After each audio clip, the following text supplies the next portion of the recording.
What if the so-called Dark Ages weren't as dark as the history books have painted them? What if, beneath the dust of records filled with war, plague and ruin, there shimmered a world lit by the glow of precious metals, a golden light that shaped power and determined the fate of early medieval Europe? Picture a Gaul not only of damp stone fortresses and muddy roads, but of a kingdom where gold was more than a treasure to be locked away. It was a subtle weapon capable of redrawing the map of power itself.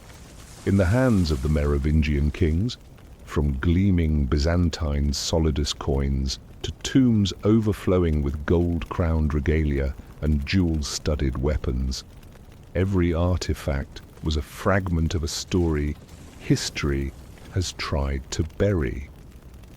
This isn't just a tale of wealth.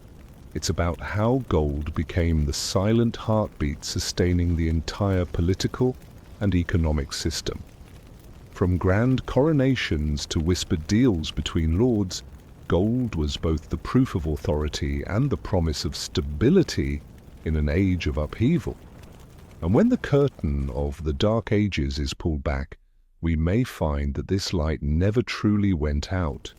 It's simply been waiting for its moment to return, to shine once more on secrets that for over 1,000 years have never been fully told.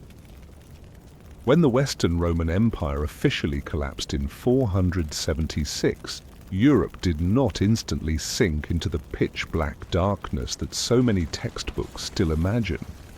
The Roman roads were still there, spanning rivers with bridges sturdy enough to bear the weight of heavy wagons and the hooves of war horses.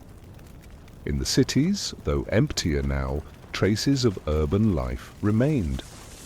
What vanished the fastest wasn't architecture or law, but the central machinery of power itself. And with it went the tightly controlled flow of gold once regulated by Rome's tax system. The precious metal didn't disappear, it simply changed course, seeking new hands strong enough to protect it, bargain with it, and rule through it. In Gaul, a land that had once been a vital link in Rome's administrative and military network, the vacuum of authority was suddenly clear. Small towns, once tied to Roman trade hubs, now had to find their own protectors. Local warlords rose to prominence, and into that gap pushed the Franks from the north and northeast. They weren't strangers. For decades, Frankish groups had been hired as border guards, given land in exchange for loyalty, or served as mercenaries in the Roman army. But when the old order dissolved, the line between ally and conqueror blurred, and they began shaping the fate of the land for themselves. In the hands of Frankish leaders, gold immediately became a tool of power. It wasn't merely loot to be locked away, it was a means to nurture loyalty, buy off former rivals, and display status before allies. Gold came from many sources, plundering wealthy southern cities, long-distance trade exchanging Baltic amber, Lorraine salt, and Provençal wine for Byzantine gold or Danubian silver. Every coin returning from a campaign or a market stall was a link connecting war, economy, and politics. By the late 5th century, Clovis, the young leader of the Salian Franks, launched expansion campaigns with a dual strategy: conquer to seize treasure, then use that very treasure to cement his rule. Loyal warriors were rewarded with gold and fine goods, ensuring they would keep fighting under his banner. Defeated chieftains were granted gold and privileges, transforming from enemies into allies or vassals. To Clovis, gold had to keep moving. It could never lie still, because as it flowed through his hands, his power was renewed and extended. At this point, gold carried two roles at once. On one hand, it was an economic measure, convertible into any tangible value. On the other, it was a visible emblem of authority. A gold-broached cloak, an intricately carved sword, or a small jewel-studded crown, could send a message stronger than any written treaty. To the common people, seeing gold in the hands of their rulers stirred memories of Rome's wealth and order, giving them a sense of safety amid political change. Religious ceremonies too gleamed with gold, altars adorned with gilded chalices, priests' robes edged in gold thread, royal rituals performed beneath the reflected light of crowns and ceremonial swords. That presence not only continued Roman tradition but also reinforced the legitimacy of the new dynasty. More importantly, from this period onward, gold in Gaul began to be struck, shaped, and engraved by local craftsmen. The first Tremises coins bearing the names and symbols of Frankish kings appeared, serving as both currency and political declaration. The old order had passed and a new kingdom was rising. In that golden light, the Merovingian story began to take form, ushering in an era where this precious metal would become the heartbeat of power, commerce, and legacy for generations to come. As the Franks consolidated their hold over Gaul, the land's unique advantage quickly became clear. It sat squarely at the crossroads of nearly every major trade artery in Western Europe. From the north came river fleets carrying amber, furs, and beeswax down the Rhine and Meuse. From the south, wine, olive oil, and Mediterranean pottery moved north along the old Roman roads. From the west, salt and dried fish from the Atlantic coast traveled deep inland. And from the east, Byzantine gold and Danubian silver followed the steps of merchants and envoys. Gaul was not merely a way station for goods. It possessed its own strategic resources, the salt mines of Lorraine, iron and lead from the Massif Central, and the fertile Seine and Loire river valleys feeding thousands of households. Though it lacked natural gold deposits, Gaul's position made it a hub for storing and redistributing precious metals. Under Rome, gold had flowed through here as part of the empire's economic bloodstream. Under the Franks, that current continued, now guided by a dynasty that knew how to direct it for its own gain. The combination of stable agriculture, rich mineral deposits, and prime trade routes gave Gaul an unusually resilient economy during what is often labelled Europe's chaotic age. Straddling the Latin south and the Germanic north, the Frankish crown became the gatekeeper for goods and gold moving across the continent. This role brought not only material wealth but also political leverage. Anyone seeking trade, alliance, or simply peace had to pass through this gate. For the Merovingians, gold was more than currency. It was the language of diplomacy. A Lombard or Visigoth delegation arriving at court would be welcomed with ceremony and depart carrying freshly minted gold coins, along with jeweled weapons or ornaments. Gifts that spoke of generosity but stamped the giver's authority. In royal coronations and funerals, gold took center stage, covering crowns, thrones, sword hilts, and ceremonial robes. What set Merovingian gold apart was the craftsmanship. Gaulish goldsmiths inherited Roman techniques and blended them with Germanic and Celtic styles, producing swirling motifs and cloisonné inlays of garnet or colored glass with a level of precision rarely matched. This is why Merovingian gold artifacts were not only economic assets but also symbolic works of art. The fame of Merovingian Gauls spread across Europe. Anglo-Saxon traders, Scandinavian chieftains, Byzantine envoys, and Arab merchants all knew it as an open treasure chest. Whoever controlled Gaul controlled the routes through which gold traveled, and by extension, the economic pulse of half the continent. Yet wealth, like a lantern in the night, drew both far-reaching hands and disputes from within.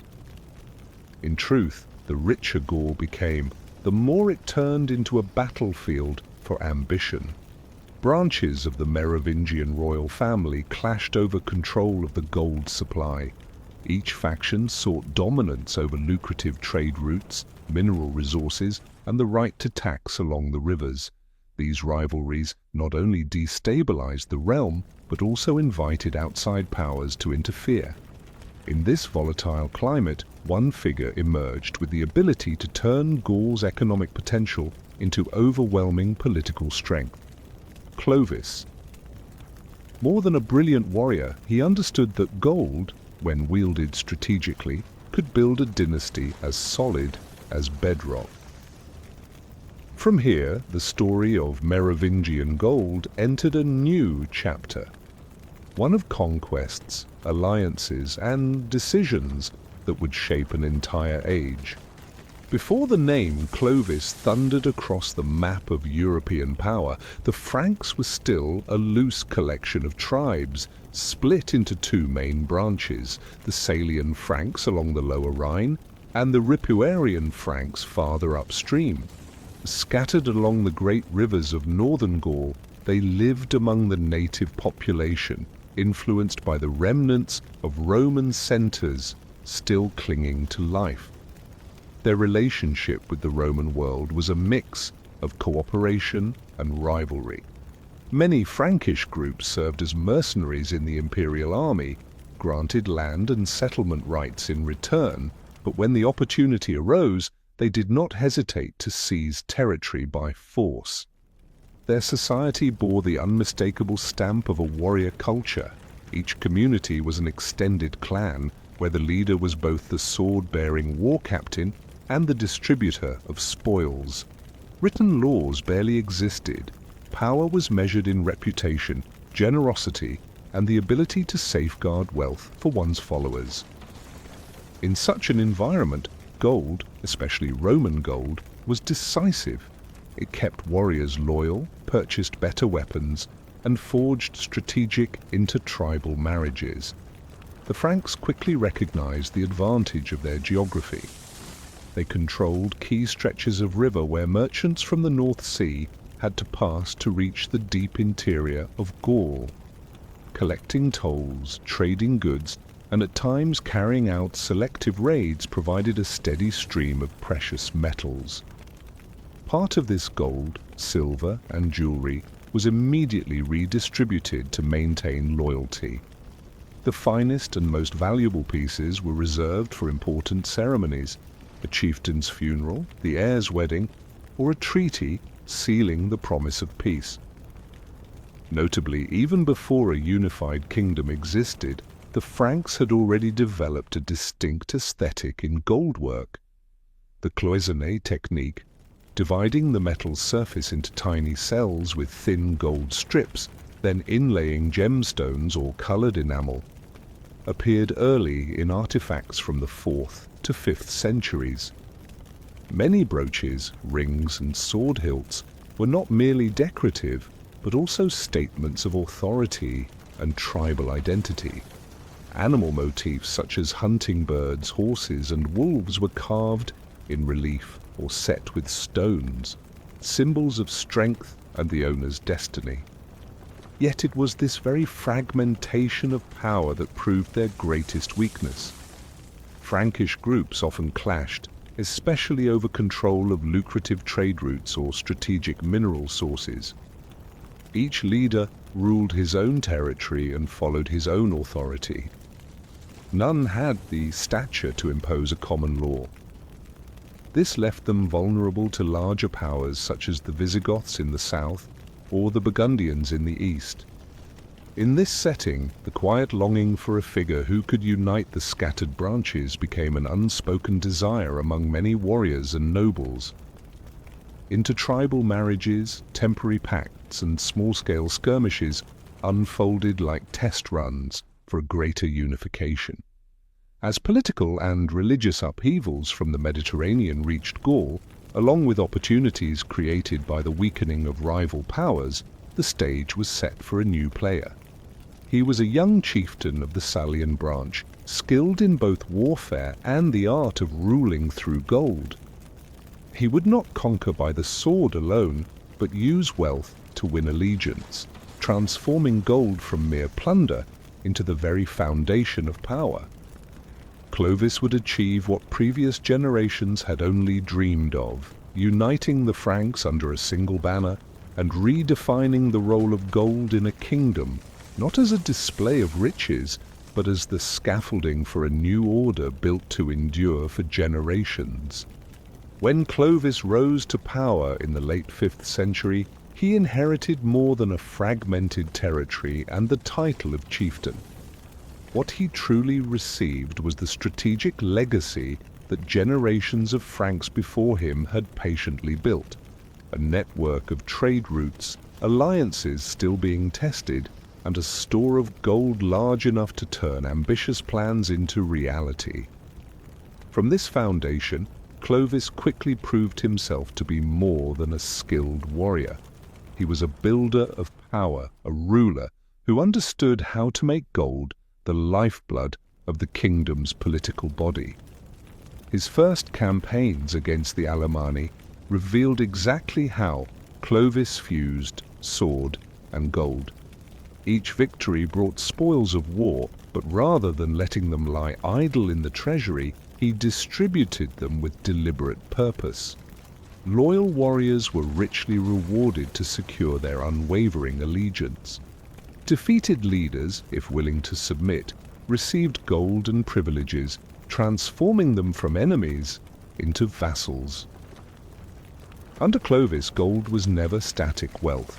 It had to flow, and as it flowed, it carried the authority of the one who controlled it.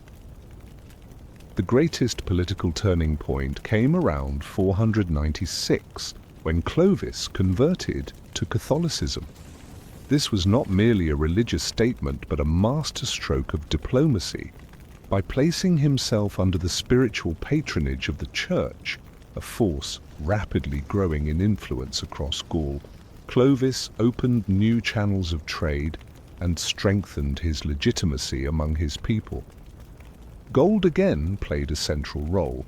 Lavish donations to the Church signaled piety while serving as political investments, ensuring the clergy's support and forging close ties to the spiritual centers of power. His decisive victory over the Visigoths at Vouillé in 507 made Clovis the ruler of nearly all Gaul. Treasure from the wealthy southern cities, including gold from the Visigothic royal hoard, poured into the Frankish treasury. Unlike many tribal chiefs who kept gold as personal property, Clovis set out to create a system of circulating coinage and precious goods, inspired by Rome and Byzantium, yet marked by a distinct Merovingian identity. Gold coins bearing Clovis's image and symbols began to appear, functioning both as currency and declarations of sovereignty. They paid soldiers' wages, set the value of goods, and sealed trade agreements. In a Europe reshaping itself after Rome's collapse, issuing one's own coin was an unmistakable sign that the Frankish kingdom was an independent center of power. Clovis also knew that gold could etch his name into collective memory through tangible symbols. He commissioned finely crafted gold pieces for royal ceremonies, religious festivals, and commemorations of military victories. Beneath the candlelight of churches, gold reflected not only physical light, but the image of a king who was both warrior and nation-builder. When Clovis died in 511, he left behind a vast kingdom and a clear principle of power. Gold was the tool that bound loyalty, shaped politics, and reinforced authority. Even though his sons divided the realm among themselves, that principle endured as a golden thread woven through the Merovingian dynasty. From here, the story entered a new phase, one in which gold was no longer merely the currency of conquest, but the standard of power itself, measured by stability and prestige, a legacy the Franks would inherit and expand in the century to come. By the 6th century, the Merovingian dynasty had inherited from Clovis not only a unified kingdom, but also a gold-based monetary foundation, a strategic choice that solidified their standing in a Europe still unsteady after the collapse of Rome. In an age where political stability was fragile at best, gold retained a lasting value and universal acceptance, becoming the shared language of both trade and diplomacy. The Merovingian kings understood that the strength of a currency lay in trust. Following the example of Rome and Byzantium, they maintained the weight and purity of their gold coins as a promise to both their subjects and foreign partners. The Byzantine solidus, famed for its stability, served as the model. At first, most of the gold in circulation was either imported solidi or coins reminted from war booty. Over time, however, Merovingian mints began producing tremises, 1/3 of a solidus, bearing the names and symbols of Frankish kings, a move that both affirmed their sovereignty and upheld a dependable gold standard. Maintaining that standard was not just a technical decision made in the minting halls. It was a political statement. A gold coin that held its value year after year was proof that the dynasty was strong enough to guarantee and protect it. When a Lombard, Visigoth or Arab merchant held a Merovingian gold piece, they knew they were dealing with a kingdom whose word could be trusted. That trust became a form of soft capital, extending the Merovingians' economic influence far beyond their political borders.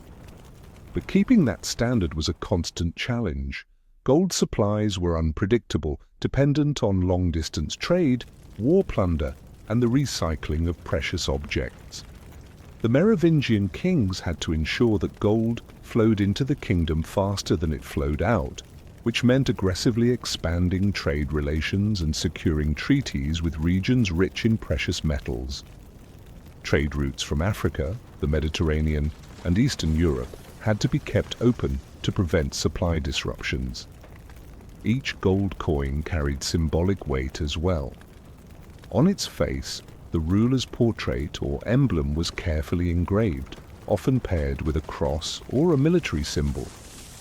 In a society where most people were illiterate, coinage became one of the few visual mediums through which the king could speak to subjects he would never meet in person.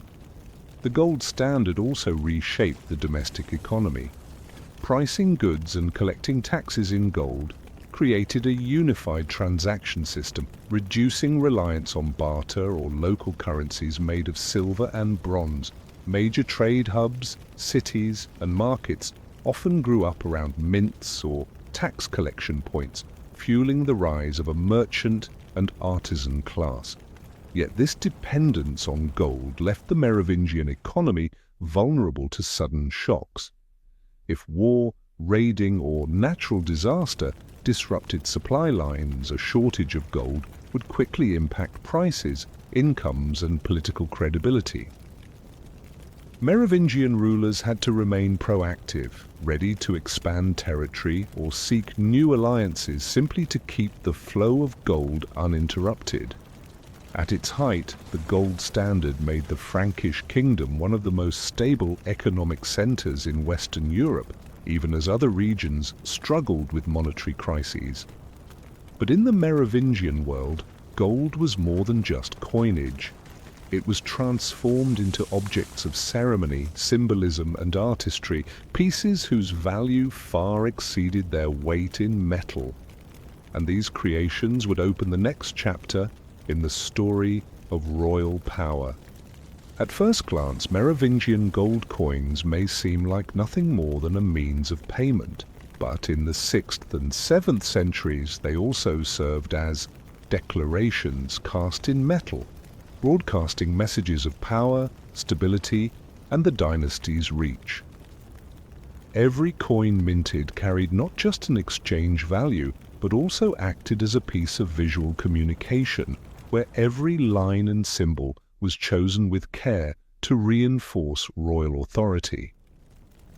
In the beginning, Merovingian tremises and solidi bore a clear Byzantine influence, classical-style bust portraits, the Christian cross, and other religious emblems common across the Christian world. This borrowing was not passive imitation. It was a way to signal that the Frankish kingdom stood among the era's great powers. Placing Christian symbols on coins also linked the king's secular rule to divine blessing, a message unmistakable to a population newly converted to the faith. Over time, Merovingian rulers began incorporating more local elements into their designs. Some coins replaced the royal portrait with crowns, warrior emblems, or animal motifs symbolizing strength and protection. Details such as sword hilts, round shields, and Germanic-style interlacing patterns blended with classical forms, creating a hybrid style that was familiar to international merchants while stirring a sense of native pride. In a society where most people were illiterate, coinage was one of the few ways a king could meet tens of thousands of subjects he would never see in person. Holding a gold coin stamped with the royal mark meant possessing not only economic value but also a fragment of the ruler's authority. That coin could pass from a warrior's hand through a borderland market into the pouch of a distant merchant, carrying the king's image every step of the way. The symbolic weight of gold coins often outlasted their monetary role.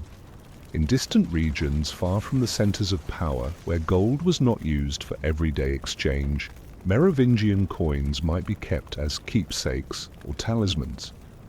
A tremisis could be strung into a necklace, sewn into ceremonial robes, or placed in a grave as an offering to the afterlife.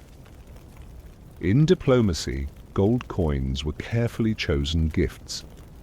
When envoys from the Lombards, Anglo-Saxons, or the Arab world arrived, presenting them with freshly struck, gleaming coins marked with unmistakable royal symbols was more than generosity. It was a way to carry the Merovingian image beyond the kingdom's borders. Each coin became a silent yet enduring ambassador. The consistent reputation of Merovingian coinage over successive reigns also helped sustain the gold standard described earlier. When design and weight remained stable, distant merchants needed only to recognize the familiar form to trust its value without weighing or testing each piece.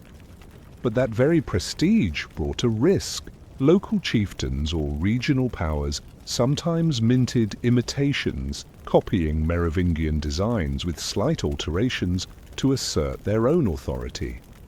At its peak, Merovingian gold coinage was the fusion of material value, political prestige, and visual messaging. It was both an economic tool and a propaganda channel, ensuring the royal image reached places where military force or administrative control could not. And once gold had established itself as a language of power, it would not stop at coinage. That golden light would spread to crowns, weapons, and ceremonial treasures, where worth was measured not just by metal weight, but by its power to etch royal authority deep into collective memory. If gold was the language of power in commerce and diplomacy, then in the royal ceremonies of the Merovingians it was the most persuasive weapon of all. A light that made authority sacred and almost impossible to challenge. At coronations, funerals, and major diplomatic events, gold was not merely lavish decoration, it was the halo that enveloped the entire ritual, turning every moment into a performance of both material grandeur and symbolic meaning. A Merovingian crown was unlike the heavy, rigid coronets of later dynasties. It was often a supple band of precious metal, sometimes set with gemstones, or hung with fine gold chains that swayed with the king's movements, scattering light as he walked. Beneath the flicker of church candles, these details reflected more than light. They reflected a belief the king's power came from both earth and heaven, belonging to humanity, yet under divine protection. Royal attire was another golden proclamation. The robes of the king and queen were sewn from fabrics imported from Byzantium or Syria, embroidered with gold thread, and at times adorned with thin sheets of gold. When the king entered a cathedral or great hall, his entire figure seemed like a living mass of gold, surrounded by the echo of acclamations and the awe of the crowd. This was not mere luxury. It was a declaration that the dynasty could reach into the farthest trade networks and bring their golden light back to the heart of power. Even ceremonial weapons became gilded symbols. The king's sword was not simply a weapon of war, but a token of justice and sovereignty. Its hilt and scabbard were wrapped in gold, inlaid with gemstones, and carved with motifs of religious or legendary significance. When a general received such a sword from the king's hands, it was not just the granting of military authority, but the transfer of a portion of the crown's prestige, sealed in the gleam of precious metal. In the religious sphere, gold appeared in royal gifts to the church: chalices, reliquaries, altar crosses, often made of solid gold or thickly gilded and set with jewels. These pieces displayed piety while reinforcing the bond between royal and ecclesiastical power. When a Merovingian king offered gold to the church, it was not only an act of devotion, but a transaction of influence. The dynasty gave material light, and the church answered with spiritual light and legitimacy. Even royal funerals were bathed in gold. The king's body was laid in a coffin alongside jewelry, gilded weapons, and personal ceremonial objects. Here, gold was not only a symbol of rank, but a promise that the king's power would continue to shine in memory and legend long after his body had turned to dust. Together, these elements formed a golden language, far beyond the realm of currency or material wealth. It told the people that the king ruled not only through law and armies, but as the center of a cosmos arranged by earthly might and divine blessing. And this light did not remain confined to palace or cathedral. It traveled with envoys, merchants, and armies radiating across Europe. From here, Merovingian gold would begin another journey, not only adorning the throne, but forging golden roots that linked their power to the entire continent. The golden light of the Merovingians did not shine only in palaces and cathedrals. It spread along roads, rivers, and harbors, becoming the lifeblood of the kingdom. Every trade route and every shipment was a golden thread, linking Gaul to the other centers of power in early medieval Europe. Gold did not merely flow outward, it returned as well, carrying back stories, alliances, and new spheres of influence. To the south, the Mediterranean was the grand gateway. Ships left the ports of Provence, Marseille, Arles, laden with salt, wine, furs, and local goods, and returned with luxury items from Byzantium and the Levant.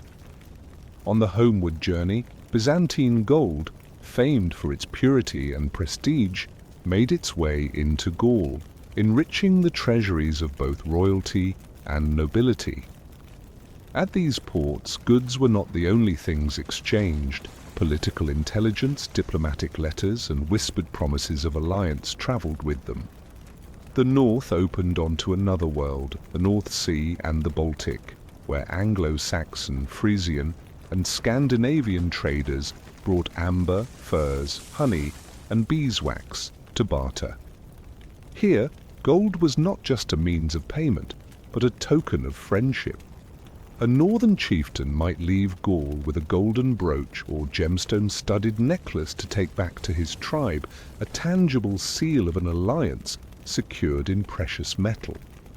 To the east, across the Rhine, and through overland routes in Burgundy and Alemannia, gold flowed toward neighboring kingdoms and on to the Danube. This was the path linking Gaul to the commercial hubs of Italy and even Constantinople itself. Merchant caravans, envoys, and mercenaries traveling along this route carried not just goods, but gifts. Among them, Merovingian gold, prized for its fine design and reliable value. Equally important were the inland routes. Along the Loire, Seine, and Rhône, the backbone of domestic trade. Riverside towns became waypoints where gold changed hands from local merchants to long-distance traders. In this way, Merovingian coins reached not only the nobility but also the far-off markets of the countryside, bringing the king's image to places political authority had yet to touch. Controlling the golden routes meant controlling the heartbeat of both the economy and politics. The Merovingian kings understood this well, stationing guards at strategic points, tax posts, riverside fortresses, patrols protecting the caravans. Many of the most vital stretches were placed under direct royal oversight to ensure the flow of gold remained unbroken. Yet prosperity carried its own risks. Mediterranean pirates, northern highwaymen, and defiant local lords could all choke off a route. A single large-scale raid or the blockade of a port could rattle the royal treasury and shake merchants' confidence. For this reason, Merovingian policy wove together three strands: diplomacy to keep relations strong, military force to safeguard the routes, and economic measures to maintain circulation. Through this balance, the Merovingian gold network served not only commerce, but also the projection of power. Every coin that traveled hundreds of miles was a silent, enduring message. The Frankish dynasty was present wherever its gold reached. And once this current had been secured, Gaul entered an age of prosperity so remarkable that even foreign envoys would admit it was unmatched in Western Europe. As the 6th century gave way to the 7th, the gold network the Merovingians had patiently built reached its peak.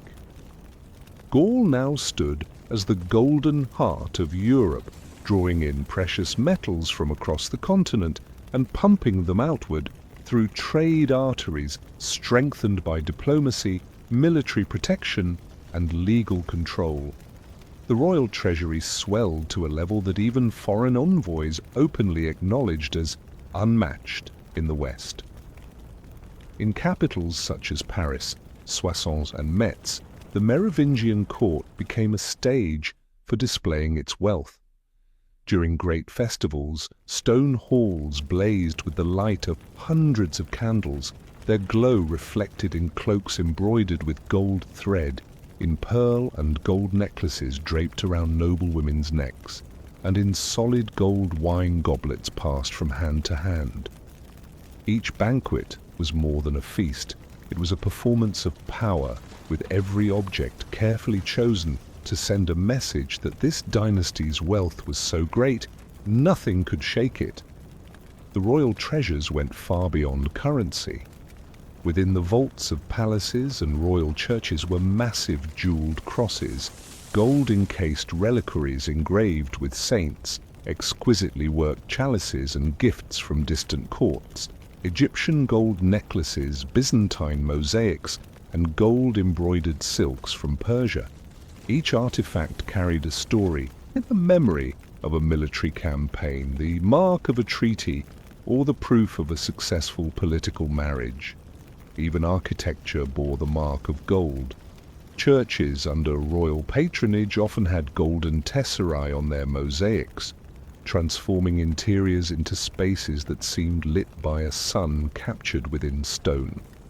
The high altar might be clad in gold panels engraved with the king's name, affirming his role as benefactor. This was not only an act of piety, but a statement that Frankish royal authority was blessed by both God and worldly fortune. Such wealth also fostered a rising aristocracy, living in mansions adorned with gold and silver, employing teams of craftsmen to satisfy their luxurious tastes. Many families hoarded gold as political capital, ready to deploy it in support of a succession claim or the launch of a military campaign. In Gaul, gold was never static in vaults. It moved like an energy current, sustaining alliances but also sparking conflicts. Yet even in such brilliance, shadows crept in. Gold, however abundant, still depended on long-distance trade routes and political stability. The blockade of a key port or the loss of a luxury-producing region to an enemy could slow the flow of gold. And the very act of flaunting such riches began to attract covetous eyes, not only from neighboring kingdoms, but from bands of free warriors willing to risk everything for a share of the treasure. In the memory of contemporaries, this was the true golden age of the Merovingians. Not because the land was entirely at peace, but because there was a sense that power and wealth had reached their zenith, a point where every ceremony, every building, and every alliance gleamed with gold. But as with every peak in history, the far side could only slope downward. And often, the most dazzling treasures hide the greatest secrets. For when they vanish, buried or turned into legend, they open entirely new and mysterious chapters in the Merovingian story.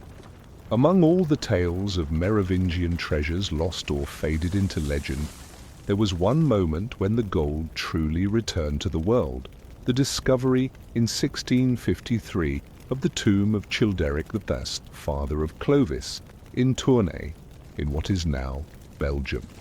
This find not only illuminated a period long buried under the dust of time, but also stood as vivid, tangible proof of the dynasty's power and wealth in its earliest days. The story began when a labourer accidentally struck a burial chamber deep beneath the ground. As torchlight pierced the darkness, the glint of metal immediately flashed back, revealing hundreds of gold and gemstone objects that had lain undisturbed for over 1,000 years. At the centre were items bound to the king's identity: a gold-hilted sword, a gem-inlaid spearhead, and brilliant cloisonné brooches. But what drew the most fascination were some 300 tiny golden bees, crafted with astonishing precision, likely once sewn onto the king's cloak or crown, an ancient emblem tied to rebirth, strength, and royal authority. Alongside the gold lay numerous Byzantine solidi, proof of trade and diplomatic links stretching beyond Gaul, even before Clovis's time. A gold signet ring inscribed with the words Childerici Regis, King Childeric, was irrefutable evidence of the tomb's owner. Other grave goods, a saddle, helmet, armour, embroidered riding boots, painted a portrait of Childeric as both a Germanic war leader and a monarch shaped by Roman imperial tradition. The arrangement of these burial objects reflected a belief that gold served as a bridge between this world and the next. These treasures were not buried merely to display wealth, but to accompany the king, ensuring his continued authority and honor in the eternal realm. In the cold, damp silence of the tomb, the golden glow seemed to affirm that Merovingian power did not end with death. But the story of Childeric's tomb took a tragic turn. After excavation, most of the treasure was sent to Vienna as a diplomatic gift to the Holy Roman Emperor. Over a century later, in 1831, nearly all of it was stolen from the museum and thrown into the Seine to erase the crime. Only a fraction was recovered, depriving historians of the chance to study the hoard in its entirety. The brightest moment of Childeric's gold returning to the world was also the beginning of its transformation from reality into legend. Today, what survives, a few golden bees, the signet ring, fragments of weapons, is displayed in museums as fragile remnants of an entire legacy. They are not just archaeological artifacts, they are reminders that Merovingian gold was both brilliant and fleeting, And the tomb of Childeric, even in its incomplete state, remains a doorway to a larger question. If this was only one grave, then where are the other treasures?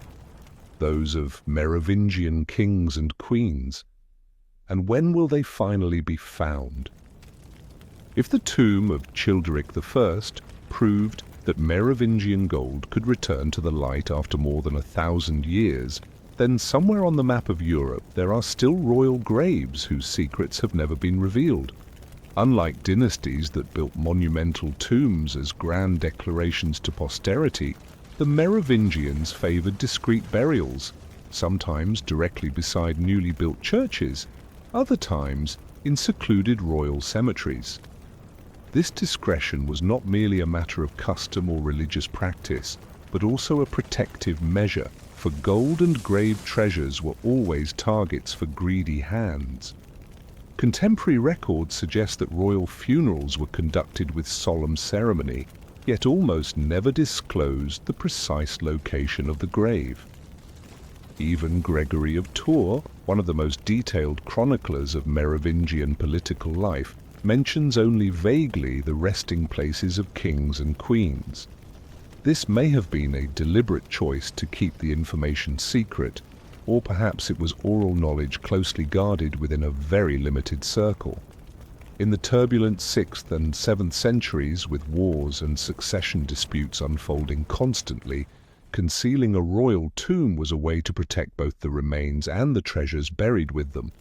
Modern archaeological surveys in Soissons, Metz, Paris, and other regions suggest that beneath the floors of certain ancient churches still lie crypts that have never been excavated. Their architecture, building materials, and spatial arrangements align with royal burial traditions.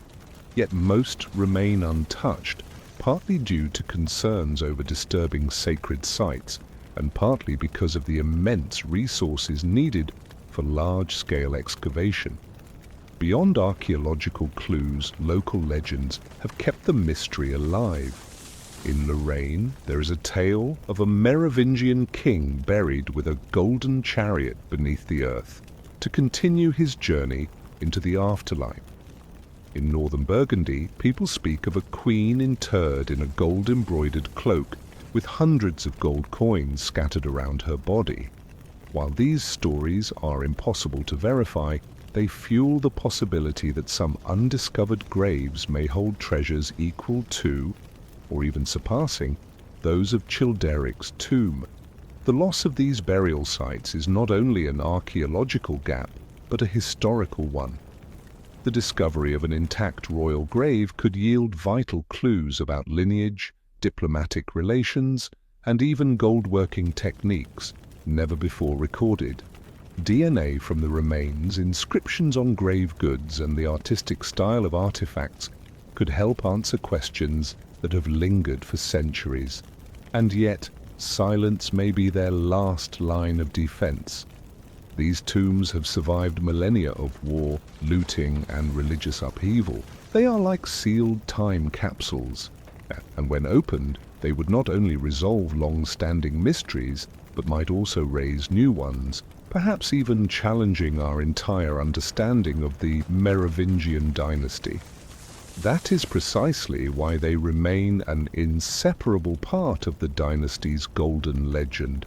Treasures lying in stillness, waiting for the day they awaken. From the gaps archaeology has yet to fill, imagination and legend begin to weave themselves in, binding truth to fiction. Not every Merovingian treasure mentioned in historical records can be proven by surviving artifacts. Some of the most enduring stories live only in spoken word, passed from one generation to the next, embroidered over time with details that grow ever more fantastical. In the Ardennes, they speak of King Dagobert's hoard, hidden deep in a mysterious cave that opens only once every 100 years, when the stars align with the moon. The entrance is guarded by figures clad in golden robes, neither living nor ghost. Anyone who tries to take the gold without being invited is said to vanish forever into the mountain, lost as if they had never existed. The tale has lured more than a few expeditions into the forest's depths, but all return only with hazy accounts and the haunted eyes of those who claim to have seen something they cannot fully describe. Along the Loire, another story tells of a Merovingian king who, in the final days before his deposition, ordered the entire royal treasury to be cast into the depths of a forest lake. Locals believe that on moonless nights, faint golden glimmers can still be seen beneath the water's surface. Many have tried to dive for it, but most return empty-handed, and some never return at all. Certain legends carry a sharper political edge. One tells that when Merovingian power waned and the Carolingians began their rise, part of the royal treasure was spirited out of the capital by loyalists and hidden away in monasteries or secret underground vaults. This hoard, according to the tale, contained not only gold and jewels, but ancient documents, trade maps, and even sacred relics that could tip the balance of power if revealed. In this version, some portion of Merovingian gold may still rest in monastic archives, guarded by centuries-old vows of silence. What's intriguing is that these stories are not confined to France or Belgium. In southern Germany and Lombardy, Italy, there are still whispers that Frankish gold travelled with military campaigns into these regions, and when defeat loomed, was hastily buried to prevent it from falling into enemy hands. In some places they claim such vaults were sealed with ancient mechanisms to open only when the true heir returns. Historians and archaeologists approach such tales with caution, drawing a clear line between the cultural value of legend and the material evidence of excavation. Yet it is precisely the absence of definitive data that allows these stories to outlive dry, factual accounts. In the public imagination, Merovingian gold is not just precious metal. It is a promise of a monumental discovery, the possibility that one day history might be rewritten by a chance find or a long-guarded secret finally unveiled. And it is at this threshold between fact and fable that the golden light of the Merovingians continues to shine in its own way, not only in the artifacts displayed under museum lights, but in the minds of those who believe that somewhere, buried deep in the earth or sealed behind an ancient door, a treasure still waits to return. If legend can keep the glow of Merovingian gold alive in the imagination, reality is far harsher. Some treasures did not drift into the misty realm of story, but into the hands of thieves, into the smelter's fire, or simply into the coffers of a new regime. And when that happened, history lost not only the precious objects themselves, but also the stories that once clung to them. The most famous loss remains the treasure of Childeric Wirith's tomb, as mentioned earlier, when nearly all the artifacts unearthed in the 17th century were stolen in 1831 and thrown into the Seine to erase the crime. This episode, though only a small slice of the Merovingian saga, stands as a symbol of a larger truth. Much of the dynasty's golden heritage has vanished in ways the future can never recover. But disappearance did not occur only in modern times. Even during the Merovingian era itself, every succession war or power struggle carried the risk of the royal treasure being scattered. When one faction lost, its gold and valuables were often seized by rivals, then melted down into coinage or refashioned into ceremonial regalia for the new court. In the process, the origins of these objects were erased, and they became nameless pieces in the victor's hoard. Political and religious upheavals also helped dissolve the treasure. There were moments when rebellious lords, once defeated, saw their gold often originally gifted or granted as war spoils from the crown, confiscated and distributed among the army as reward. During religious conflicts, many golden artifacts were hidden in churches or monasteries to avoid plunder, only to vanish along with those who fled into exile or bartered them away for protection from foreign powers. Some disappearances were quieter still. Records from the 7th and 8th centuries show periods when the circulation of gold coin dropped sharply, coinciding with the time when actual power shifted into the hands of the mayors of the palace. Certain ceremonial objects once listed in royal inventories simply vanished from the records with no note of how or why.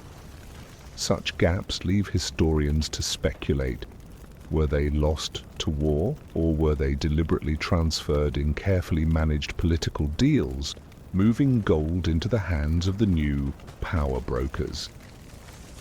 For archaeologists, whenever a Merovingian gold object surfaces on the antiquities market or in a private collection, the question is not only where did it come from, but how did it leave history? Some may have once been part of buried hoards, but others could have been official regalia before being stolen or sold in secrecy. With little legal proof, these stories tend to survive only as rumor, balanced precariously between fact and hypothesis. The disappearance of these treasures impoverishes more than the physical collection. It directly affects how we understand the Merovingian world. Every lost piece of gold is a fragment of the larger picture of power, economy, and artistry removed from view.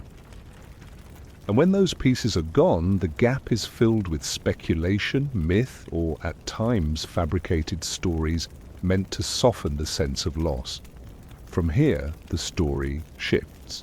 Gold was not only loot or display, but also a tool of political and diplomatic power in the Merovingian state. To grasp its full significance, we must look at how the court used gold to maintain and expand its influence, not only on the battlefield, but in the subtle agreements and elaborate rituals behind the scenes of power.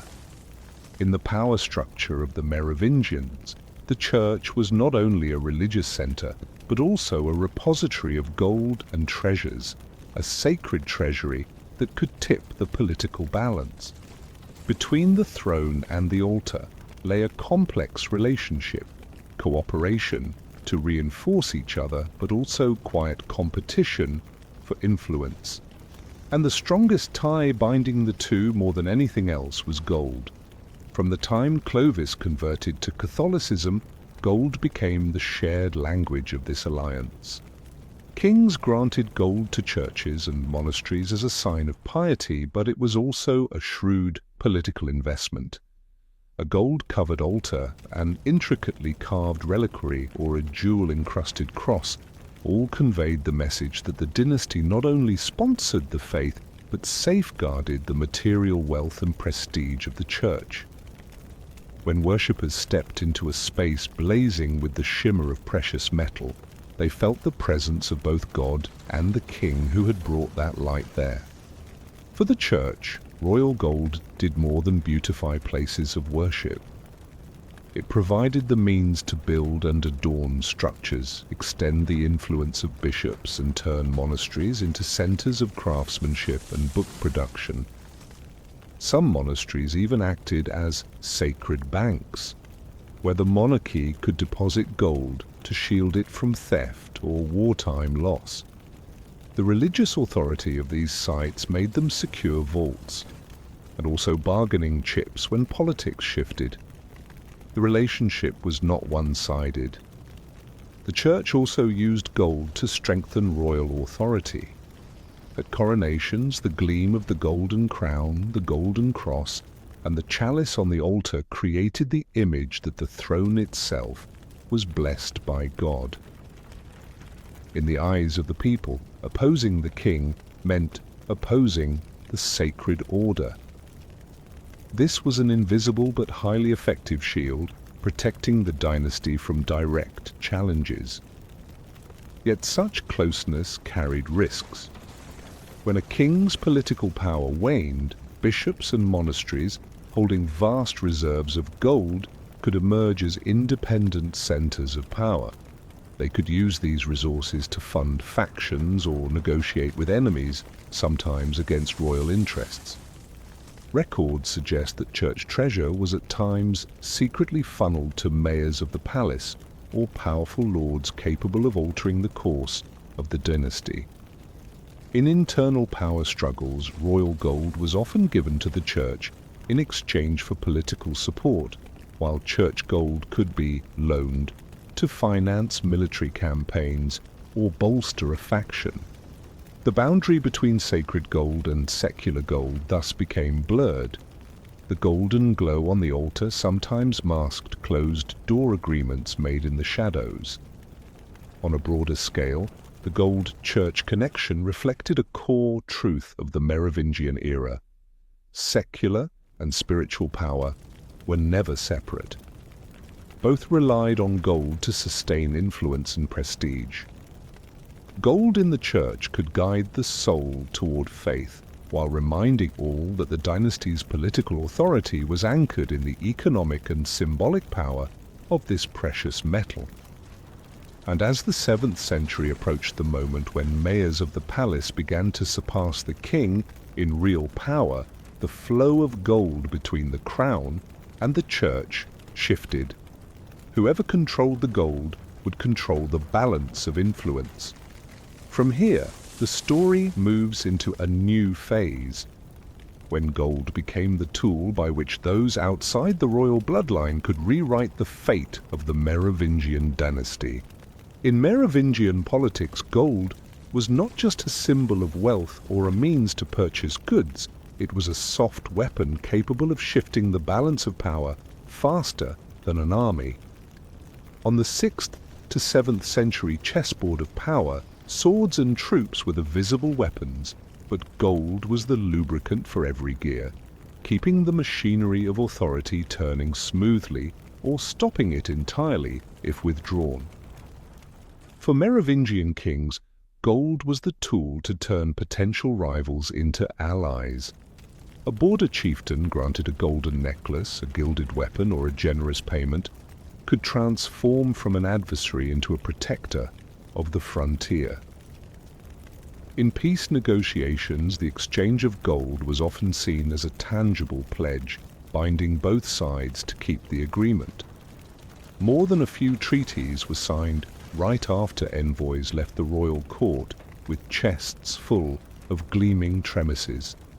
On a broader scale, gold was vital to ensuring the loyalty of the nobility. A lord granted the right to collect taxes along a lucrative trade route, or given a share of the spoils from a campaign, had every reason to remain loyal to the crown. But if that flow of gold was cut off, loyalty could dissolve quickly. Contemporary chronicles often summarize the cause of a rebellion in just a few words. The treasury was empty. Gold was also a means of controlling information and influence. Monks, court historians, and chroniclers, those who shaped the king's public image, were often rewarded with gold or land.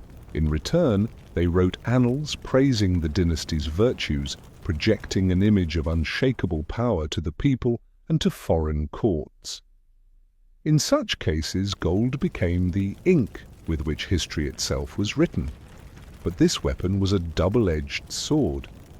As the king's real authority waned, the mayors of the palace, majordomus, learned to use gold to build networks of influence for themselves. By distributing gold directly to nobles or granting rights to lucrative revenues, figures such as Pippin of Herstal or Grimoald created a patronage system parallel to the monarchy. The balance began to tilt toward them, and the Merovingian throne gradually lost much of its actual power. Gold also seeped into the succession process. A prince with little claim to the throne could become king if he had enough gold to buy the support of nobles, the church, and the army. Conversely, a legitimate heir without gold might find it nearly impossible to hold on to the crown. This factor created many bloody disputes and tragedies, underscoring that in Merovingia, true strength was measured by the ability to command the flow of precious metal. On the international stage, gold was a tool for maintaining temporary peace with neighboring powers. Sending gold to the Lombards, Avars, or certain Scandinavian tribes was not a sign of weakness, but a way to buy time, keeping the borders calm while consolidating internal strength. In the diplomacy of the era, gold could substitute for blood, at least until the balance of power shifted. From every angle, gold in Merovingian hands was never static property. It was a current of energy, sustaining alliances, quelling conflicts, and at times stirring undercurrents that shook the throne itself. And when that current began to flow out of the king's grasp, it would find its way into other hands, those clever enough to use it to rewrite the rules of the entire kingdom. By the latter half of the 7th century, the golden current of the Merovingians no longer flowed solely between lords and the royal court.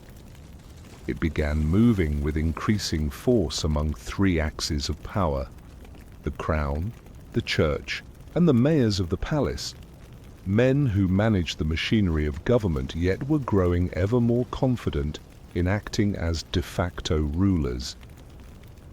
In this game of power, gold was both the glue that could temporarily bind alliances and the blade that could sever them the moment interests shifted. Since the time of Clovis, gold had served as a bridge between the dynasty and the Catholic Church. The king endowed churches with gold-clad buildings and precious metal reliquaries, receiving in return the clergy's recognition and blessing. But as the mayors of the palace rose, they too realized that the road to supreme power did not lead only through the battlefield, it also passed by the altar. By pouring gold into strategic monasteries or gifting treasures to influential bishops, they gradually encroached on a realm once considered the royal prerogative. This forced the church into careful calculation. A monastery lavishly supported by a mayor would become his natural ally in a power struggle, even if such allegiance displeased the king. For bishops, gold was a means to construct new churches, expand diocesan control, and consolidate personal influence, and that gold could come from anyone willing to pay the price. The result was a shifting balance of religious power. In earlier times, the coronation ritual, with the golden crown and gilded cross upon the altar, symbolized the unity of throne and altar. Now such symbols could appear in ceremonies sponsored by the mayor of the palace, sending a pointed message. He too could claim legitimacy in the name of the faith. In many regions, gold was given not just for spiritual endorsement, but to secure direct control over the church's resources. A powerful mayor might fund the copying of sacred texts or the construction of chapels, with the unspoken condition that these institutions serve his political ends. For the royal house to maintain its position, Merovingian kings were forced to double their efforts and double their expenditures to keep the church within their orbit. This rivalry turned gold into the ultimate ballot in clerical decision-making. A bishop who received gold and privileges from both sides would weigh carefully which patron offered the longer-term advantage, rather than relying on traditional loyalties. And when gold became the deciding factor, the spiritual values the church claimed to uphold were inevitably drawn into the realm of pragmatic calculation. Viewed broadly, this was an era in which gold not only sustained the link between the secular and the sacred, but transformed that link into a contested arena. The crown and the mayors of the palace poured gold into the same system, each hoping to tip the balance their way. But in doing so, both eroded the throne's image as the sole font of authority, and in the process cleared the path for those outside the royal bloodline to take one step closer to the ultimate goal, replacing the Merovingians in name as well as in fact. As the 7th century turned into the 8th, the flow of gold that had once passed through the hands of Merovingian kings began finding a new master, the mayors of the palace from the Pippinid family. The lineage history would later know as the Carolingians. Their power did not initially come from the crown, but from their strategic position within the machinery of royal administration, controlling the treasury, collecting taxes, distributing war spoils, and overseeing royal estates. They had direct access to every stream of gold entering and leaving the kingdom. Pippin of Herstal was a prime example. Holding the mayoralty in both Austrasia and Neustria, he commanded the two largest economic centers of the realm. Pippin used gold as the glue binding his network of power, rewarding his armies generously, funding loyal nobles, endowing strategic monasteries, and gifting treasures to influential bishops. Every coin he gave away did more than secure loyalty. It chipped away pieces of influence from the Merovingian king. This shift unfolded quietly but persistently. At first, the king's name still appeared on the distributions of gold, but the real supply and its route were determined by the mayor. When a noble received land, a monastery received a reliquary, or a troop of soldiers was paid, everyone knew whose hand had truly signed that check. Meanwhile, internal trade routes for gold were redirected toward Carolingian-controlled territories, Austrasia, their patronized monasteries, and the lands of their closest allies. The key point was that the Carolingians did not simply hoard gold, they reinvested it in power, purchasing the finest war horses and weapons, employing skilled craftsmen, and maintaining a mobile, well-equipped army ready to respond to any crisis. Meanwhile, the Merovingian kings relied more and more on ceremony to uphold their image, but lacked the economic resources to enforce genuine authority. The rise of Charles Martel, son of Pippin of Herstal, marked the tipping point. He used gold to sustain a force of elite cavalry, the very troops who won at Tours in 732, halting the advance of Muslim armies into Gaul. That victory not only secured his military reputation, but also established the Carolingians as the true defenders of the realm, protectors in both military and economic terms.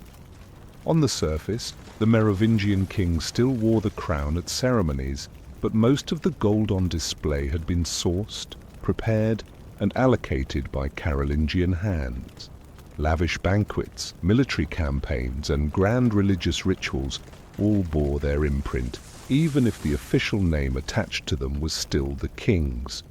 The public gradually became accustomed to the reality that real power no longer resided on the throne, but in those who controlled the flow of gold behind it. To seize the gold was to hold the key to reshaping the structure of authority. Carolingian patronage of monasteries was not only an act of piety, but a way to create economic political centers entirely within their control. Every coin flowing through this network tightened the bond between the church and the Carolingians, while pushing the Merovingian kings further to the margins. By this point, the question of the Carolingians replacing the Merovingians was no longer if, but when and how. The gold had changed hands, and with it, the power to decide the fate of the entire kingdom. What remained to the Merovingian kings was only the gilded shell of ceremony, a golden light still dazzling to the eye, but hollow within, reflecting a power they had already let slip away. The shift of power from the Merovingian kings to the Carolingians did not come through a loud, decisive coup, but rather like a great river quietly changing its course, slow, steady, and impossible to reverse. once a coin, a treasure, or a right to collect taxes, had flowed into the new network, it never returned to the old system. And by the mid-8th century, that network lay entirely in Carolingian hands. At first, the Carolingians were careful to preserve appearances. Gold distributions were still recorded under the king's name, and ceremonies were staged as though the throne still gave the orders. But in reality, the roots of gold, from trade tariffs and tributes to war spoils, were directed by the mayor of the palace. Nobles, monasteries, or military commanders who received gold knew exactly who had truly signed their reward. Loyalty, as a result, was no longer tied to the royal title, but to the source of the gold that sustained their power. The movement of gold within the kingdom was also reorganized. Once, gold had been concentrated in the royal capital before being distributed from the center. Now it traveled through a decentralized network, its nodes, located in Carolingian territory or in regions held by trusted allies. Austrasia became the logistical heart of gold distribution. Patronized monasteries served as secure vaults, and key fortresses acted as checkpoints controlling the flow. What made this system so effective was that the Carolingians never let gold sit idle.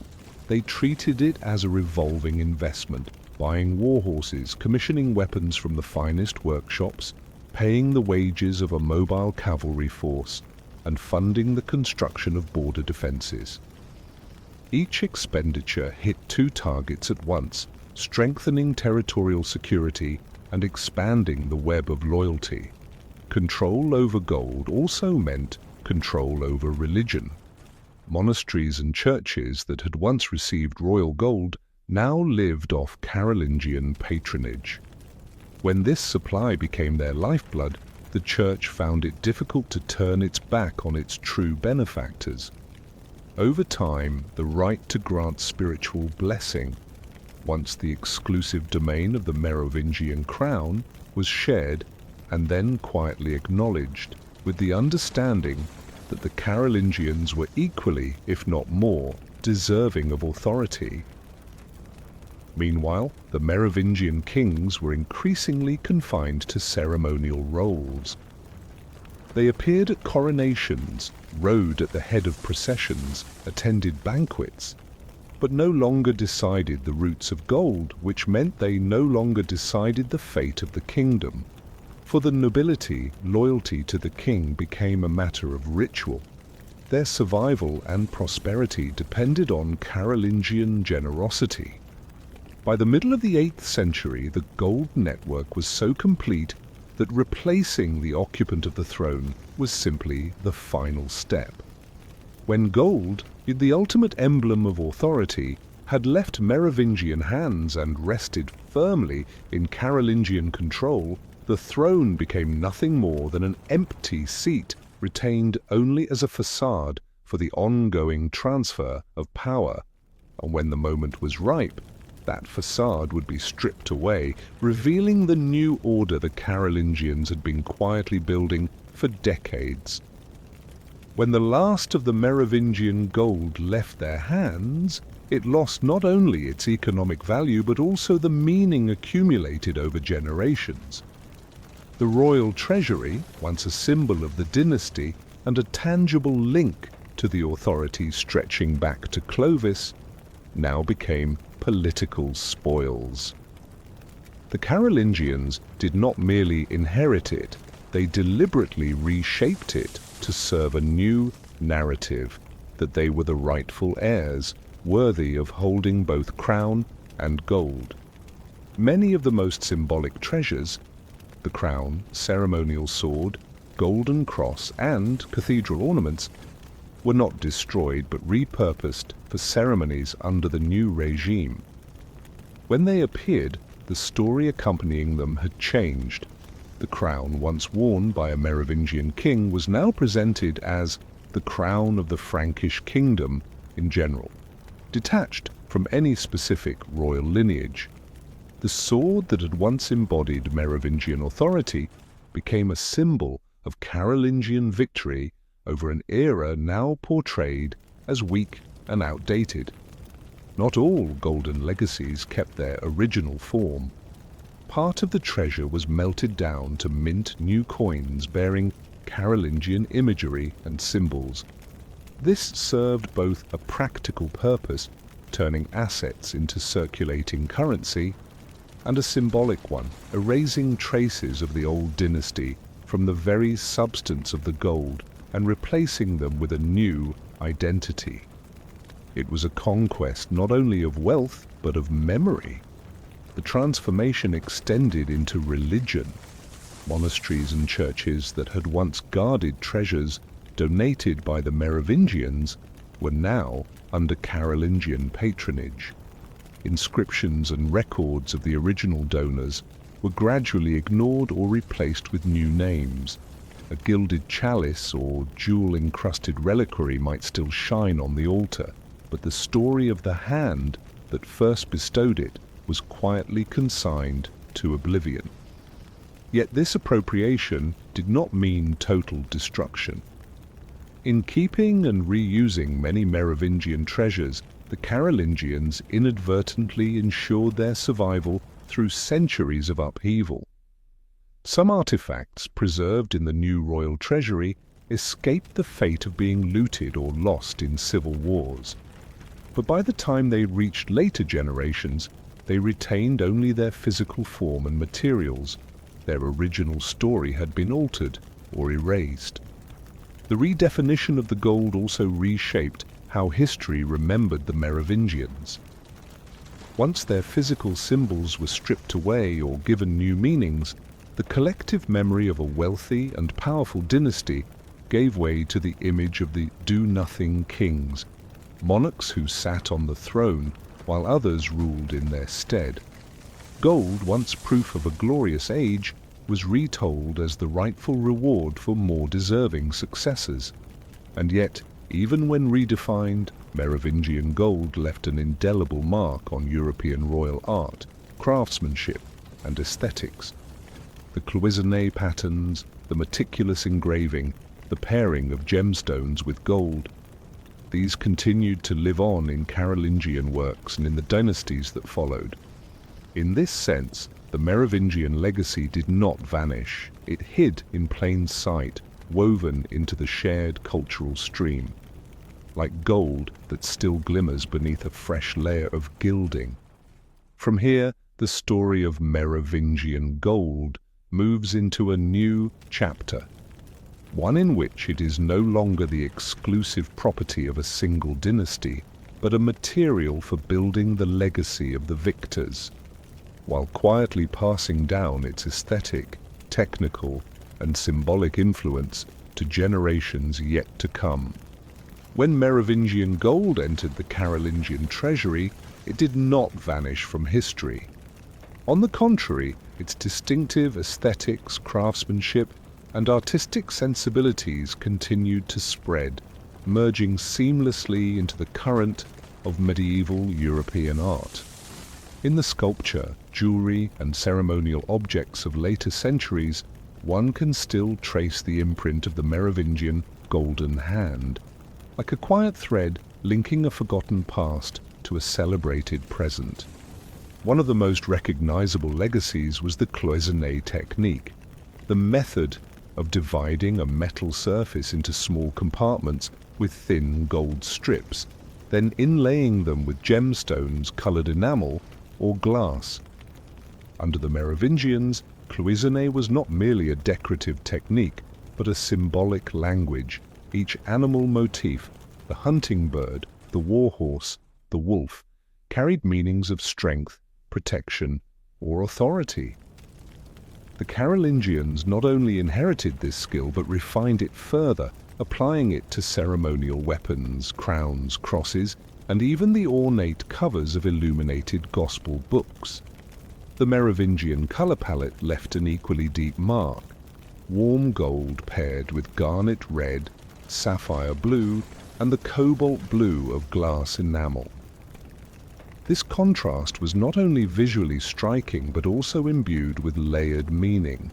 Red for power and sacrifice, blue for faith and eternity, all framed in gold as a symbol of divine radiance. Carolingian artisans preserved this palette, making it a signature of early medieval royal art. In jewelry, the Merovingian influence appeared in intricate detailing, rings, brooches, and necklaces with raised patterns, gemstones set in solid, continuous panels. Even as shapes evolved with changing fashion, the craftsmanship maintained its richness of surface detail and the careful balance between form and the reflected light of gold. Artifacts found in England, Italy, and Scandinavia, created decades or even a century after the fall of the Merovingians, still show a clear stylistic kinship, evidence of a far-reaching artistic exchange network. Merovingian influence also persisted in religious art. Carolingian reliquaries, chalices, and processional crosses often blended the grandeur of Byzantine style with the lively intricacy of Merovingian workmanship. The lines were soft and fluid, avoiding stiffness, giving an impression at once solemn and approachable. In some cases, the very materials used, gold reworked from the Merovingian treasury, turned these pieces into a physical and symbolic bridge between the two dynasties. The influence reached beyond the aristocracy. Folk artisans adapted the Merovingian style into jewelry and household items for the well-to-do. They simplified motifs, replaced solid gold with bronze or gilded alloys, yet retained the same spirit of color harmony, geometric shaping, and attention to fine detail. In this way, Merovingian aesthetics seeped into daily life, transcending the boundaries of courtly power.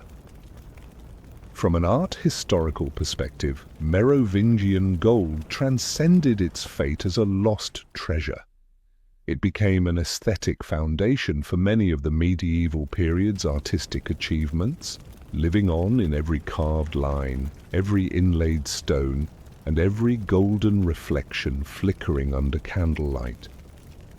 Even as the name Merovingian was pushed to the margins of official history, the hands and eyes of its craftsmen endured, speaking across centuries through works that long outlived the dynasty that created them. If Merovingian gold left a deep mark on royal and religious art, its impact on medieval European craftsmanship spread even further, like an underground current carrying techniques, aesthetics, and trade secrets from one generation to the next. This is not just the story of luxury items for kings and queens, but of the creation of an entire production infrastructure, a network of artisans, and technical standards that reached across the continent. Under the Merovingians, gold and gemstone working centers emerged in strategic locations: Paris, Metz, Soissons, Reims, and towns along major rivers. These workshops served not only the royal court, but also local nobles, monasteries, and even foreign clients. Techniques such as cloisonné, filigree, shaping designs from fine gold wires, repoussé, hammering designs from the reverse side, and surface engraving were standardized and elevated to an art form. From there, these methods spread to England, Italy, and the Nordic world through trade, political marriages, and the migration of craftsmen. One of the most distinctive Merovingian traits was their treatment of gold as a flexible material. Rather than forming heavy, solid masses, they combined gold with gemstones, colored glass, pearls, and enamel to create pieces that were light, intricate, yet durable. This approach directly influenced Carolingian, Anglo-Saxon, and even Viking metalwork, where artisans adopted this light touch, rich in detail without unnecessary weight, for jewelry and ceremonial objects. The training system for craftsmen was another vital legacy. Merovingian goldsmith workshops often operated in a structure that prefigured later guilds, master craftsmen, journeymen, and apprentices. Skills, from alloying gold to achieve the desired hue to setting gemstones for optimal light reflection, were passed on orally and through hands-on practice, forming a durable craft lineage. Thanks to this model, many Merovingian techniques survived wars, political upheavals, and dynastic change. Merovingian artisans also excelled in recycling and restoration. When an older gold object was damaged or went out of fashion, they could dismantle, melt, and repurpose the material without diminishing its value. This practice reflected a pragmatic mindset but also created a continuous life cycle for gold, ensuring it was always in active service for political, ceremonial, or personal needs. It's one reason why many Carolingian and later artifacts still contain Merovingian details and motifs. They were literally fashioned from the gold of the previous age. Their influence also lay in connecting a global supply network. Gold from the Mediterranean, gemstones from India and Sri Lanka, pearls from the Red Sea, and glass enamel from Byzantium all converged in the same pieces. This required not only masterful craftsmanship, but also commercial and diplomatic skill to secure materials. As this model passed to later dynasties, it fostered one of Europe's earliest international craft styles, blending local aesthetics with exotic materials and foreign techniques. Viewed more broadly, the Merovingian craft legacy was not just about technique, but about mindset. Gold was not inert matter, but a medium for connecting people, lands, and power.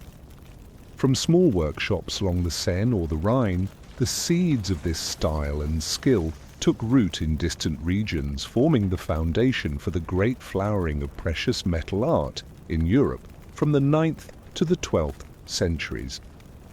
For this reason, when looking at a later royal crown or a great church cross, one can still glimpse the hand and eye of Merovingian artisans, those who turned gold into a shared language of power and beauty, ensuring their legacy would live on in every meticulous detail. Today, the treasures of the Merovingians no longer lie intact in secret tombs or royal treasuries, but are scattered across museums throughout Europe, each artifact a fragment of the once complete portrait of power. The surviving gold, jewelry, weapons, and ceremonial objects are not only proof of the era's masterful craftsmanship, but also clues that help reconstruct the story of a dynasty long overshadowed in official history. At the Louvre in Paris, a selection of Merovingian gold and gemstones is displayed under soft lighting, spaced just enough for each object to shine on its own. Cloisonné brooches, once fastened to noble cloaks or royal military attire, still blaze with garnet red and sapphire blue after more than a millennium. Look closely, and the tiny gold cells fit so tightly together that the joins are nearly invisible, a testament to workmanship that transcends time. The Royal Museum of Mariemont in Belgium holds a few surviving objects from the tomb of Childeric Farfy, the rare remnants left after the 1831 theft. The gold ring engraved Childerici Regis remains intact, its lettering as sharp as if it had just left the goldsmith's hand. The famous golden bees associated with the tomb now number only a few dozen, yet arranged together they still evoke the image of a ceremonial cloak once radiant in the light of ritual. At the Germanisches National Museum in Nuremberg and the British Museum in London, the Merovingian collections are small but highly curated, consisting mainly of jewelry and ceremonial weapons recovered from noble burials. Swords with gold and gem-encrusted hilts and scabbards, necklaces set with emeralds. These were not merely personal adornments, but declarations of status. Strikingly, many such finds come from regions far from the political core, revealing that Merovingian influence and exchange networks reached farther than often assumed. Some of the best preserved Merovingian treasures remain in the custody of church and monastic archives. Here, chalices, reliquaries, and golden crosses once gifted by Merovingian rulers are still guarded as sacred relics.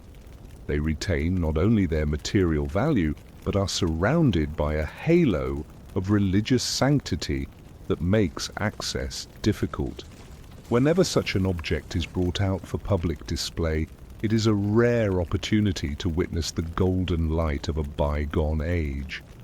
Yet the dispersal of Merovingian artifacts poses a challenge for research. With no single treasure hoard to study, historians and archaeologists must piece together information from many sources, comparing craftsmanship, analyzing metal alloys, cross-referencing styles to establish provenance. The process is like assembling a jigsaw puzzle in which several pieces are forever missing. Even so, what survives in museums holds a unique power. These objects are not mere display pieces, but silent witnesses to a time when gold was measured not only in economic value, but in power, faith, and artistry.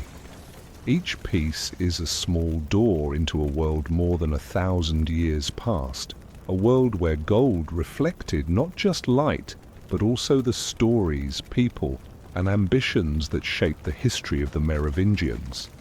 If today's museums hold in their vaults the scattered fragments of the Merovingian gold story, then beneath Europe's soil countless secrets remain untouched. And it is the very uncertainty of their existence that has sparked a modern wave of searching. A quest where professional archaeology, cutting-edge technology, and the adventurous drive of private treasure hunters merge into a complex, multicolored picture. Archaeologists approach this work with patience and scientific method. They draw on ancient maps, medieval records, and anomalies in the soil strata to narrow down potential sites. Modern technology has become indispensable: ground-penetrating radar, GPR, to detect tombs or buried structures, high-powered metal detectors to pick up traces of gold or precious alloys, and aerial LiDAR scanning to reveal subtle shifts in the terrain, the ghost outlines of structures long since buried under forest or earth. With these tools, several forgotten Merovingian cemeteries have been identified in regions like Champagne and Lorraine, though most remain unexcavated to preserve them intact. Alongside official archaeology, the world of private treasure hunting plays a part, though a controversial one. Their motivation is often a blend of discovery's thrill and the lure of legend. Some finds are pure chance, like the discovery of a Merovingian gold jewelry set in a Belgian field in 2014 by an amateur with a metal detector. But there are also stories of disappointment when items recovered illegally lose their scientific context, rendering them almost worthless for research. For many scholars, Merovingian gold is more than material wealth. It is the key to answering bigger questions: the true scale of royal riches, the reach of trade networks, the relationship between secular and religious power, and the reasons why so many treasures disappeared. Even the smallest new find can shift our understanding of this period. Yet the search is anything but easy. Many potential sites lie beneath modern infrastructure or private land, requiring complex legal and financial negotiations. Others are located within religious preserves or national heritage zones, making excavation virtually impossible. And there is always the shadow of illicit digging. Looters willing to destroy archaeological context for a handful of gold, causing irreparable loss to science. Even so, advances in technology and international collaboration are offering hope. Interdisciplinary projects combining history, archaeology, geology, and DNA analysis promise not only to recover gold, but to reconstruct the full picture of Merovingian society. One day, the excavation of an untouched royal tomb could yield a treasure of both material wealth and knowledge, perhaps forcing us to rewrite a chapter of Europe's so-called Dark Ages. In this way, the modern search is not merely about pursuing objects that glitter, but about reclaiming a collective memory buried deep in the earth. And if one day that golden light returns to the sun, it will tell not only of the Merovingians' wealth, but also of the modern human effort to reconnect the scattered fragments of a story more than 1,000 years in the making. Gold, in any era, carries with it a power that is difficult to explain. It is at once a tangible material and an idea of wealth, power, permanence, and temptation. With Merovingian gold, that allure is even stronger, for it is bound to a time when the gleam of this precious metal was not confined to the throne, but radiated through the entire political, religious, and cultural framework of early medieval Europe. Part of the enchantment comes from the physical nature of gold itself. Untarnished and unfaded, it remains virtually unchanged over time. When a Merovingian gold brooch is unearthed after more than 1,000 years, the light it reflects is almost the same as the day it left the goldsmith's hand. That moment of seeing its glow creates a direct, unmediated connection between present and past, an experience few other materials can offer. But Merovingian gold is more than material. It is the gold of stories. Every artifact discovered pulls behind it a chain of questions. Who owned it? What roads did it travel, maybe from a distant mine through the hands of a Gaulish goldsmith to the royal treasury? Was it given in a coronation, exchanged in a peace negotiation, or buried alongside a warrior in death? Each question is a door into an entire world, making the finder a direct participant in history.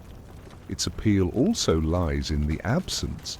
Most Merovingian gold has disappeared, melted down, stolen, or hidden. And what survives is only the tip of the iceberg. That gap fuels curiosity. If this is all we can see, how magnificent must the unseen be? This very lack turns each new discovery into an event, not just for archaeologists but for the public, still drawn to the image of a lost treasure and the desire to reclaim it. On the symbolic level, Merovingian gold is a mirror reflecting humanity's deepest ambitions. It speaks of power fortified by wealth, of endurance guaranteed by incorruptible matter, and of beauty preserved through the hand of the artisan. In the modern world, where value is often measured in invisible numbers on financial markets, gold retains an instinctive pull, something you can touch, feel the weight of, and know has traveled through centuries to reach you. What makes Merovingian gold particularly poignant is the paradox it embodies. It is a symbol of absolute power, but also a witness to power's fragility. The Merovingian kings once held treasures that commanded the admiration of Europe, yet that golden light could not halt the erosion from within. That story transforms gold from a mere object into a reminder. All power, no matter how dazzling, can change hands. For this reason, Merovingian gold does not live only in museum cases. It thrives in the imagination. It moves from tomb to museum, from historical record to novel, from reality to legend. And in each place, it finds new ways to captivate.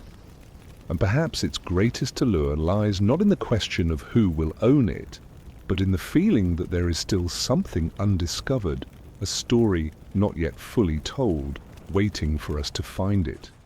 In the modern era, Merovingian gold, once locked away in ancient tombs or displayed behind museum glass, has stepped beyond the boundaries of archaeology and historiography to become a living symbol in popular culture.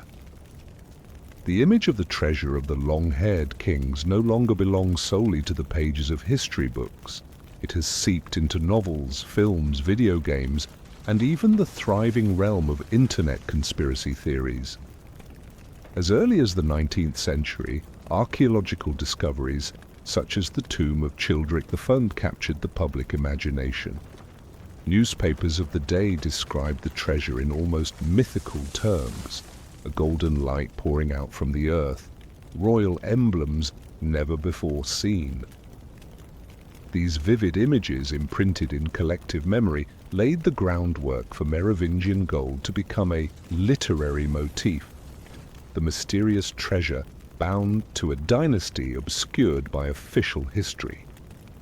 By the 20th and 21st centuries, the Merovingians had entered the world of historical mystery fiction. Works like Holy Blood, Holy Grail, and the Da Vinci Code, though controversial for their historical accuracy, placed the Merovingians at the center of theories about royal bloodlines, the Knights Templar, and treasures hidden by the Vatican. In such narratives, Merovingian gold is not mere material wealth, but the key to unlocking religious political secrets powerful enough to shake the foundations of European history. Cinema has also reinforced this image. In historical dramas set in the early Middle Ages, golden treasure often appears as the ultimate prize. In fantasy films, props inspired by cloisonné work, Merovingian crowns or ceremonial swords are used to evoke a sense of both mystery and authority. Even in the Matrix franchise, the character the Merovingian is portrayed as a figure of immense hidden power, a direct metaphor for the idea of a dynasty both magnificent and concealed. The world of video games has been quick to tap this well of inspiration. In titles like Assassin's Creed, Merovingian artifacts are often reimagined as rare items, rewards for completing difficult quests. In this way, the Merovingian name reaches a younger audience, further thickening the layers of legend surrounding their legacy. Online, Merovingian gold has become the focal point of numerous conspiracy theories. Some believe the treasure still exists intact, hidden away by secret descendants of the dynasty. Others claim it was seized by the Vatican or shadowy societies to maintain their grip on power. While evidence is scarce, these stories continue to draw large followings, blending real history, dramatic flair, and the deeply ingrained human desire to decode the mystery. What makes the Merovingians so easily transformed into a cultural icon is that their gold represents not just wealth, but a historical void, a period simplified or rewritten by the victors. That void is fertile ground for imagination, where sparse fragments of evidence can be woven into an entire tapestry of intrigue. In popular culture, Merovingian gold is therefore not confined to a museum display case.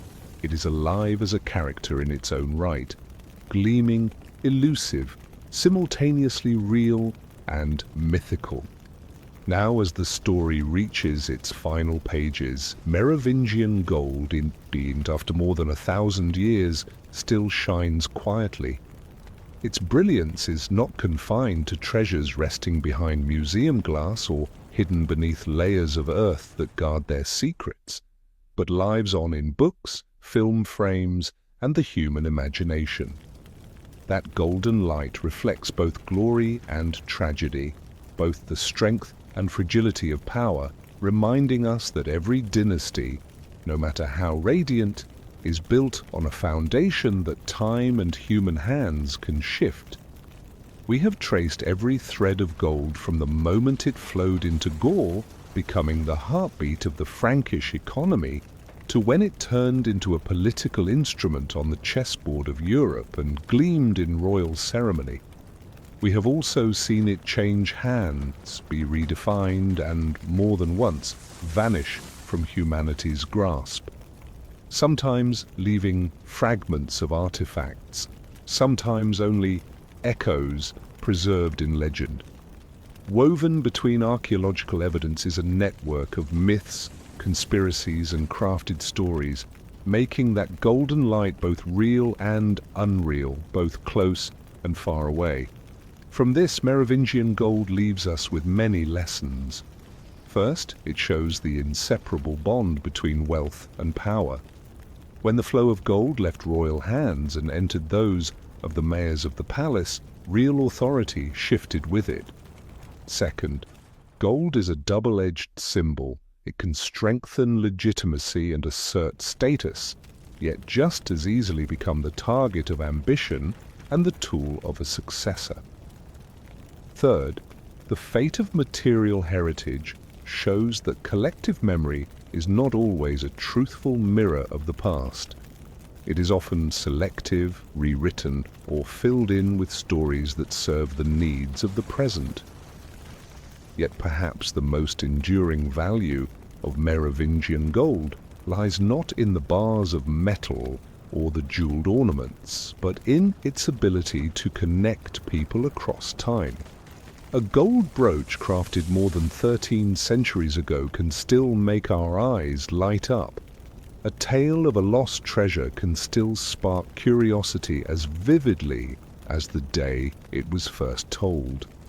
In the vast space between past and present, gold becomes a shining thread linking us to the people who once lived, fought, schemed, and dreamed under the skies of Europe's dark ages, an era which, as we have seen, was far from as dark as its name suggests. But perhaps the story is not yet over. Beneath the soil in sealed archives or within pages yet to be deciphered, there may still be pieces of gold no one has touched. One day, a chance discovery might completely change how we see this dynasty, like a new ray of light striking a gemstone, revealing a color never seen before. And when that day comes, the question will remain: is the greatest treasure the gold that was lost, or the knowledge we gain in the search for it? Thank you for joining me until the very end of Merovingian gold, hidden riches of the Dark Ages. If you found this story intriguing and would like me to continue these historical excavations, please leave a comment with your thoughts, hit the like button, and subscribe so you won't miss the next chapter. The golden light of the past still has many places to shine, and I look forward to exploring them with you.